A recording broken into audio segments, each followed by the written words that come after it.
അല്ല, സ്വാഭാവികമായിട്ടും കെ സുധാകരനൊക്കെ പറയുന്നത് തെക്കന്മാരെ സൂക്ഷിക്കണം, തെക്കന്മാര് തെക്കന്മാര് പൊതുവെ കടുത്ത വിഷമുള്ളവരാണ്, ഒരു മൂർഖനെയും തെക്കനെയും കണ്ടിട്ടുണ്ടെന്നുണ്ടെങ്കിൽ ആദ്യം തെക്കനെ അടിച്ചു കൊല്ലണം എന്നാണ് പറയുന്നത്. അല്ല, അതിൽ യാഥാർത്ഥ്യം ഉണ്ടോ ശരിക്കും? അല്ലാതെ അവരുണ്ടാക്കിയത് പരിപാടിയായിട്ട് അവര് തന്നെ യഥാർത്ഥത്തിൽ തെക്കന്റെ ഒരു രീതി അനുസരിച്ച് ഞാൻ നോക്കിയപ്പോൾ നമ്മൾ ആരെങ്കിലും ഇതുവരെ അക്സെപ്റ്റ് ചെയ്യാതിരുന്നിട്ടുണ്ടോ ഈ വന്ന കാലഘട്ടം? പിന്നെ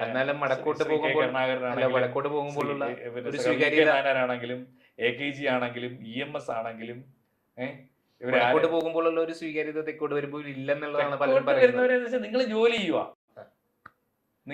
ചെയ്യുക, ഞങ്ങൾ അവിടെ കയറിയിരിക്കും. ഒരു സഹായ മനസ്ഥിതി ഇല്ലാതെ ഒട്ടുമില്ലാത്ത ഒരു വർഗമാണെന്നൊക്കെയാണ് വടക്കോട്ടുള്ളവർ പറയുന്നത്. പ്രത്യേകിച്ച് എറണാകുളത്തേക്ക് അപ്പുറത്തേക്കുള്ളവരുടെ ഒരു നിലപാട് അങ്ങനെ തന്നെയാണ്. രാഷ്ട്രീയക്കാരെ കുറിച്ചും അങ്ങനെയാണ്. ഇത് അദ്ദേഹം പറയാനായിട്ടുണ്ടായ ഒരു പശ്ചാത്തലം എന്ന് പറയുന്നത് ആര്യയുടെയും സച്ചിൻ ദേവിന്റെയും വിവാഹവുമായി ബന്ധപ്പെട്ടുകൊണ്ടാണ്.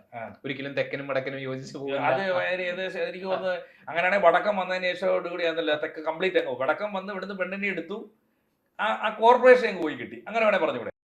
കോർപ്പറേഷൻ അങ്ങ് പോയി കിട്ടി. അത് ഒരു പക്ഷേ അവരുടെ സ്വഭാവം. മേയർക്ക് ഒരു മുൻ മേയർ എന്നുള്ള രീതിയിൽ, അതിൽ തിരുവനന്തപുരത്തെ മേയറായിരുന്നു ശ്രീ വി ശിവൻകുട്ടി, അങ്ങനെയാണ് അറിയപ്പെട്ടത്. കേരളം മൊത്തവും ഇന്ത്യ മൊത്തം അറിയപ്പെട്ടത്. ആദ്യം മേയറായിരുന്ന സമയത്ത് തിരുവനന്തപുരം വലിയ മാറ്റങ്ങളൊക്കെ കൊണ്ടുവന്നു അദ്ദേഹത്തിന്റെ ചെറുപ്പ കാലഘട്ടം. 29 സംസ്ഥാനങ്ങളുണ്ടോ എന്ന് ചോദിച്ച ആളാണ്. അല്ല, അദ്ദേഹത്തിന് ആദ്യ കാലഘട്ടത്തിലെ കാര്യം ഞാൻ പറഞ്ഞത്. പിന്നീടൊക്കെ മാറിപ്പോയി.